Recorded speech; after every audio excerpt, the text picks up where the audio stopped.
Je suis un peu la génération Hulot quand même. On a regardé à la télévision les programmes de Nicolas Hulot et sans avoir justement, encore une fois, cette éducation politique, il y avait une sensibilisation à la nature, au vivant, qui a été très très tôt chez moi et qui a été d'ailleurs une des raisons pour lesquelles, quand j'étais en train d'étudier, je voulais faire mon stage à la Fondation Nicolas Hulot parce que j'étais vraiment passionnée de cette idée de rejoindre cette espèce d'écologie très positive, qui fait rêver et qui donne à voir en fait ce qu'on doit protéger, donc quelque chose qui était pour moi hyper intéressant. Et surtout, j'aimais beaucoup l'idée de on va faire ensemble. Enfin, je pense que ça reste quand même aussi au cœur de mon engagement, cette idée de trouver des ponts, trouver des moyens de solutionner les choses plutôt que dans quelque chose de très radical. C'est vrai que je me reconnais plus dans une logique aussi stratégiquement de se dire avec qui on va pouvoir travailler pour que les choses avancent au bout du compte.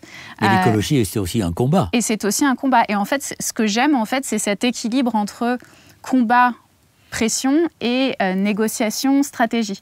Et je trouve que c'est aussi comme ça qu'on gagne, et de voir à quel moment on peut trouver la porte d'entrée qui va faire qu'on va soit devoir utiliser la négociation ou à un autre moment, on va devoir utiliser la pression médiatique. Et c'est ça que je trouve intéressant d'ailleurs dans le travail que je fais autour des pétitions en ligne avec les gens qui les lancent sur notre plateforme, c'est qu'on est toujours dans cette espèce de trouver le bon équilibre entre pression médiatique et négociation.